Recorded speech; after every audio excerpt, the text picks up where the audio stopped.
This is a big reason why we launched this program, to educate the market and be like, hey, look, there are a lot of people that are making a ton of money off of your business when you should be the one getting most of that revenue at the end of the day. Look, there's nothing wrong with being a service bureau, providing value and having a little bit of an extra fee on there. I get it, that's fine. But a question that I always put out to our group when I'm talking to our members and stuff, it's like, if you are selling software to an ERO and you set these fees, flip roles for a second. Imagine you're that ERO buying software from your service bureau. Would you be okay with those fees if you found out like the numbers, if you actually realized what those numbers were? Would you be okay with that? Do you feel like the value that you're going to be getting is worth those fees? Welcome to the Service Bureau Accelerator podcast, where we help tax professionals start and scale a successful service bureau. All right, welcome to another episode of the Service Bureau Accelerator podcast. I'm here with Ross, Daddy Ross, Uncle Ross, as the ladies call him. And today we're going to dive in to live software and service bureau fee examples. We touched on it a bit on our last episode, and I was going to go off and start talking about it. But I'm like, hey, we have an episode planned where we're just going to literally break down numbers. And we've talked about fees a lot on other episodes. Yeah. And so let's actually get some video, literally do a breakdown live. So if you're listening to this on like Spotify or anything, you might want to head over to our YouTube channel. Just go to YouTube, just type in Service Bureau Accelerator. You'll find us right there, and just go take a look at our podcast episodes so you can watch this one, because you might want to pull up your tax software and do a little comparison and be like, all right, what do my fees actually look like? Because we're going to show what to look for and what line items and how to do some math. We've got a calculator tool that we made for our group and stuff to figure that out, but this will really help you guys just get clarity on the fees, so you know exactly what does your software actually cost and how much money are you leaving on the table. Yeah. And I will say it's like very important, not to pick on anybody, but you got to know these numbers. We hop on calls with people all the time and they don't even know what their numbers are. And sometimes we have to pull really hard to get it. We have them submit stuff. So that's the numbers we're using today, is we're submitting what we're taking from the submissions that we've received on a few people that signed up this year. But if you're listening and you don't really know what the fees are, how much of that I get or this or that, or you get nothing, if you don't know, it's your business. You need to know. Especially fees as a service bureau as well. If you're the actual service bureau, you have to know these numbers because that's your revenue. It's even more important to know that. But even as an ERO, you got to know what all these fees are that your customers keep asking. Why does it keep costing more every year to do a bank product? Right? Yeah. All right. Yeah. Let me share my screen here. Share screen. And some of these examples actually, so we just went and pulled, again, like Baldeep mentioned, these are when people join our webinars and they fill out an application, we ask people to upload it if they have it available. So this is literally our members that have come in, that have joined our program, that have uploaded this. We're just pulling screenshots and looking at this. Yeah. And these examples that we have are actually fairly reasonable, I think, for the most part. And the funny part is that I say that it's very reasonable when, as you'll see in these numbers, there's actually a lot of money that's being left on the table. Now, we can do maybe some examples at the end of some of the worst case scenarios that we see a lot. So you can see the difference and you'll understand why I said it's reasonable, even though there's still a lot of money left on the table. All right. So let's dive in. I'm not going to mention any names for privacy, whatever. I have the numbers on my other screen. I'm not going to share that. But we have this one submission. If you watch the last episode, I'm doing the air quotes service bureau. They actually personally jumped on a call just to go over the numbers with this person because they had about 1,200 products. They had these offices. They didn't, referring back to last episode, they didn't really have the access they needed to service their service bureau. They had to rely on somebody else to do all that.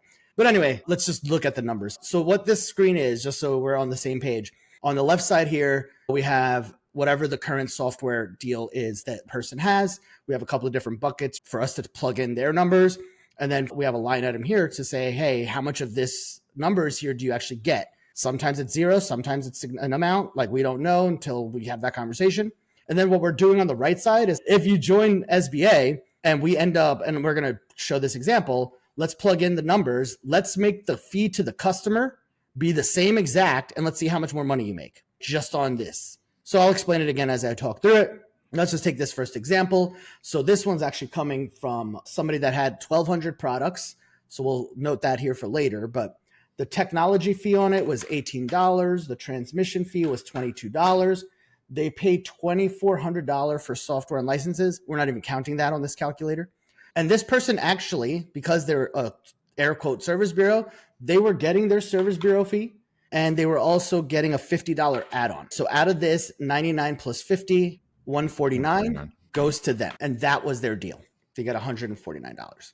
So what do we got to do over here? How do we compare this deal? They were getting $149. That's fine. There was a $99 and $50 add-on and service bureau fee, but you see the transmission fee was marked up about whatever. So in a scenario like this, what we really focus on is, hey, what was the total cost to the taxpayer? Total cost to the taxpayer, $228.95, and you got $149 of that. So in this scenario, all I'm going to do is... You could do $149 in the service bureau fee, because that's the service bureau and the add-on, or $99 service bureau fee, and then $50 on the add-on plus 19, so $69. Yeah, so basically 69, is that it? Yeah, I'm good at public math. You're good. Yeah. I'm not good at public math. You could do so that. There, you can see further down, total bank product fee to taxpayer. We've matched it, so it's the same. Yeah, so these numbers are exactly the same. They were getting $149, like the taxpayer, no difference to the actual customer. They're paying the same fee with their old deal. And this is actually, in this deal, it was the same software. So with their old software deal, they were getting $149. With their new software deal, just off that, they were getting $168 per product. Now, let's break this down a bit more. They had 1,200 products. We also give them an additional incentive on those 1,200 products. They fall into that tier. So with 1,200 products before, they were doing $178,800 and paying $2,400 annually. By just moving everything over to us, they're now making $213,600 with the same fees to the same customers. Nothing changed for them in this scenario. And that's a difference, just doing the math real quick, that's a difference of $34,800 that this person is now making more with doing literally nothing different. And now she doesn't have to pay the $2,400 annual year. Fees. So she saves $2,400 a year. She makes an additional what? $34,800. An additional $34,000. So effectively she's making, if she does nothing different, she's making $36,000 more a year just by working with us. Yeah. Simple math. Everybody, hope that does make sense. Let's go on to another example. We're good on that? Yeah, we have a new calculator next year that everyone will be able to use. All right. Play around with it. So this one's another deal that I had in here. This is a pretty straightforward one as well. It was 18 Tech. It was a $30 transmission. They didn't do as much volume as the other one. It was $30 service bureau fees. And I'm just going to put their volume here so I don't have to go look back. And they did 520 bank products. In this scenario, customers paying $117.95. So we just want to make sure that matches, right? So we'll do the 30 service bureau fee. Also on the left, on how much goes to you. They didn't have any. They weren't getting any of that. So out of all those fees that Baldy just put on that left side, they were getting none of it, $0. Yeah. So they were getting none of it. I don't have a note on how much they paid for software. Maybe it was free. Maybe they paid a couple $100. I don't know. What's 27. The math? 27. Okay. See, public math, Ross. I don't do public math. So for this person, and this is just their tax office, they weren't coming as a service bureau, but hey, I want to become the service bureau. I want to sell software. All right, let's make sure the numbers work for your tax office. Like how much more money, if you don't sell a single thing and you just have your own office with us, how much more does that put in your pocket? That was the conversation on this one, right? So when we did the math, 520 bank products, that would actually qualify them for an additional $8 on volume. They're now making, doing nothing different. The customer pays the same exact money to the preparer, to the ERO. They're still making their ERO, their tax prep fees. They're now putting an extra $33,800 in their pocket. Not bad. Simple. Not bad, right? Similar to the other deal, they were making what, $36,000? And they also never have to pay for whatever their software license is. Yeah, whatever they're paying. We don't have a note on that, so I don't want to make that up. But usually when we have these conversations and we're talking shit about another, like a transmitter or whatever. No, we never do that. We never talk shit about anybody else. But usually when we have these conversations, this conversation is like, hey, is the place that you're at worth the $33,800 a year that you could just be making? Usually it's a no. So it's a simple conversation. Yeah. This one was like a simple, clear, hey, example. Actually, I don't know. We have other ones that are similar too. I think there's two more there. There's two more? Okay. I don't know their actual volume. We could do examples. Like, here's 50, here's 100 products. Yeah, we could do that. We don't know the volume on the next two because the way they submitted it, they didn't have the volume. But let's just rock it. Let's just go check it out. So let's start over again. I just don't have the filter set up, so I don't see what they submitted for volume. That's fine. We could just go look at their application because they would have a range. So this one was like a bank report, so it's a bit different on how it is because you'll see like tech and trans on the software side, but on the bank side, it'll only show transmission. So in this scenario, the total transmission was 51. That's the number we have. There was actually no service bureau fees on this one. ERO 3 fee, that's an ERO document prep fee or something like that. So that just goes to the tax office. It really doesn't affect the Service Bureau. So let's ignore that. And that was it. So in this scenario, we already know that they don't get any of it. We just don't know their volume, right? I do know their volume. Oh, Actually. you I do? just pulled it Okay. up. That application, 200 to 300 products. So we'll call it 250. We'll put it 250. in the middle. Okay. And let's also do the same thing, right? So we have $90.95 to the taxpayer. So let's do that. I could do that math. That was 30. That was easy. So what was it? 250? So in this scenario, 250 bank products, they wouldn't qualify for volume incentives as a service bureau. Now, if they were just getting software from us, not as a service bureau, just wanted tax software, they would get a smaller incentive because we do have lower tiers for non-service bureaus. But in this scenario, wherever they're getting their software from, same as conversation before. Hey, cool, you pay us. You don't have to pay us every single year for your service bureau. You can go and sell and make more money as a service bureau. And literally your own office will pay for your enrollment to Service Bureau Accelerator and then some. Like just the money you're going to make, $7,500 in your pocket doing nothing different. Same fee to the customer. They're already net positive to signing up with us. Super simple. Yeah. Any comments on that? Okay. I'm going to pull up the other one. And this is the first time I'm looking at this one. Do we have volume on this one too? Yeah, this one is a straightforward, hey, no volume. They don't qualify for volume incentives as a service bureau. They don't have the volume yet. Once they get offices and they get more volume, they will get additional money, but just off their own office, $7,500 right in their pocket without doing anything different. And again, like I said, this one in particular is actually usually like from what we typically see on average. Again, by the way, if you're interested in having a conversation with us, go to servicebureauaccelerator.com, register for one of our upcoming webinars, book a call with our team. We can do these numbers with you live on a call if you'd like. But our enrollment team will pretty much always do these calls. And these numbers that we pulled are right in the medium. This one is actually lower fees. I like straight up, this is actually more of like lower fee deal. There's not a lot of stuff marked up here. There's really only an extra $30 added on, and that's fairly reasonable. There's nothing too crazy there from what we typically see. So just giving that as an example where even with something that's from on average what we usually see, this is very reasonable. There's still $7,500 on the table there. Yeah. They don't have a bad deal necessarily. No, I'm not saying anything wrong with the person that they got it from or whatever. There's just more money there that they could make. We got one more example for you guys. The people that like numbers are probably enjoying this episode. The people that don't are not. But we felt it was important to really break this down and just give some visuals because it's easier to explain with visual. Yeah. All right. So this is the first time I'm looking at this deal. So we got transmission was a transmitter fee 31. So tech and trans will be 31. It looks like bank fee, ignore that. Service bureau fee 99. All right, cool. So what are we doing here? We are doing the $99 service bureau fee. And then what's the difference? 10. So again, we are at the same fee they have to their customer. Are they getting anything out of this deal? I didn't see any notes on that. So no notes on that? I'm not sure. I think the volume was like around 150. Oh, 150. Okay. All right. So in this scenario, same fee to the customer. The customer taxpayer is paying the same thing. They are now automatically getting an additional $109 per product on 150 products with no additional incentives. They're making an extra $16,350. Yeah. Just by working with us. These are the conversations we have all the time. We see people come in with so many different deals and say they decide to go and really sell. And now all of a sudden they have 1,500 people and then they get their extra incentive. Now all of a sudden they're a 6-figure service bureau, right? Yeah. It's like 1,500 taxpayers or could be 5 EROs that do X amount of products, right? So that's why this model becomes very scalable. But even just on their own business, usually we talked about in the last episode, people sometimes just want the fees. And they just want to investigate, how does that work? How do I get that? If you're a service bureau and you're selling them to EROs and you think they want to be a service bureau, they may not. They may just want their fee. We always talk to our group about not being greedy on these numbers because we see people all the time come to us with fees like this and they're not getting any of it. And obviously, if there's a service bureau fee, there's a service bureau involved. Their provider is just slapping the logo on the software, not giving them any extra training, coaching, anything at all to be worth the 99 or the $109 in this case that they could be making themselves. All they're doing is getting the software from them. These are things you want to look at as you're exploring, maybe becoming your own service bureau, or even looking for a service bureau to work with. What are their fees? What are the numbers? Are they giving you any of this money? Keep those things in mind as you're investigating what you're looking to do with your business in the future. And then let's do a final scenario. So if you want to start in the top left, we'll just match it. We'll do an 18 tech, $3 trans. Okay.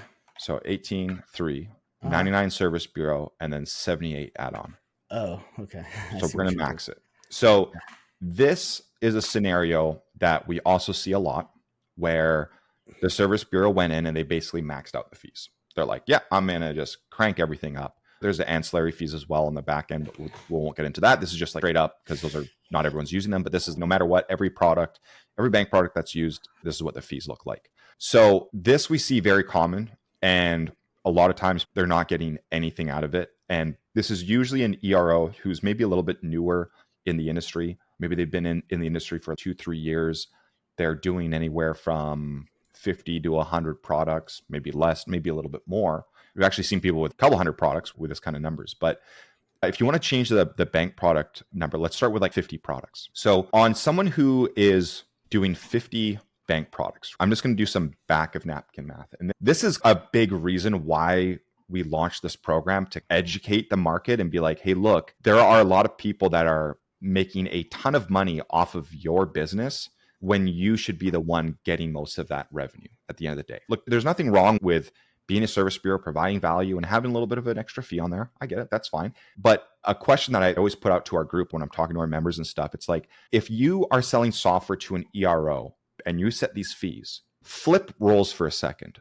Imagine you're that ERO buying software from your service bureau. Would you be okay with those fees if you found out like the numbers, if you actually realized what those numbers were? Would you be okay with that? Do you feel like the value that you're going to be getting is worth those fees? And if there's a disconnect there, if you're like, no, I wouldn't be paying that, then why the hell are you charging your customers that? It's a very easy thing to do, but I see this a lot. And so in this example, so we've got basically the service bureau fee is maxed out and the add-on fee is maxed out. It's costing their taxpayers $237.95 for them to use a bank product. On average, I know markets are... That's not even with prep fees too. Keep that in mind. Well, exactly. And so what I'm going to do here is showing is 50 returns. Let's say the average prep fee is, I'm going to go $400. I know it differs between markets, but if your average preparation fee is $40 on a business, if you're doing 50 bank products and you charge $400 for your tax prep fee, your business is making $20,000 a year. When you look at these numbers and you realize that there's an additional almost $9,000. That's like 45% of your total revenue. There's another 45% that you're getting none of. You could literally almost 1.5x your business just by getting these fees yourself. How do you think that ERO is going to feel when they realize these numbers? Where like, I'm only making $20,000 in my business, but there's another 45% of revenue that I'm missing out on. And I already paid this person $1,000 for the software license. Those are the scenarios that, and we see this like very often. And that's why a big thing that we always teach in our program is that it's not, the game isn't dollars per product. The game is how many products. That's what the focus is. It's volume of products, because there's more money on the back end. There's rebates, and that's all kinds of stuff that we talk about in our program. But at the end of the day, as a service bureau, your biggest goal is to grow by bank products. And you can do it very easily in this industry because there's a lot of deals like you guys see on screen here. There are a lot of EROs out there that have these types of deals where, yeah, maybe it's only 20, 30, 50 products. But if you get 100 of those people under your service bureau, now you're doing thousands of products and you can put a ton of money back into their business. And when you put a bunch of money back into someone's pocket, guess what? They're probably going to stop shopping software because now you're paying them a lot of money to use your software. So those are some of the things we teach, and just how to really reframe the whole approach to this. So I know, Balls, if you want to throw in 200 products just to give another example of what that looks like. There you go. Someone doing 200 bank product returns where there could be $35,000 left on the table just on these crazy fees. Right. And that's a bunch of examples of numbers. And yeah, it took us about the average length of a normal podcast to cover it. Yeah, man, it was interesting to see because we're talking about how do we just break this down simply and visually. And we have this calculator. We might as well use it and just show people like, all right, cool. This is the opportunity. Keep it simple. So if you guys enjoyed this, or if you were listening again, head on over to our YouTube channel. We're going to have this video here so you can actually see us punch those numbers into the calculator. If you want to do it yourself, you can always pull up your tax return, pull up like any bank product return, just look at the fee summary and just go and look at the numbers, how we're calculating it. And if any of you guys are interested in joining our program or just learning a little bit more about what's included with the Service Bureau Accelerator, how does it all work, feel free to head over to our website. We should have links down in the comments of the episodes. Head on over to our website, book in for one of our webinars. At the end of the webinar, you'll be able to get the calendar and schedule a call with our team. Very important you watch the webinar first because we break down everything that's included in our program, the pricing, we go through everything so you get the full scope, and then book a call, ask as many questions as you want, do a little fee breakdown with our team on the call as well. Right. and we'll give you the options for the next steps. All right. That's the pod. Awesome. All right, everyone, have a great rest of the day.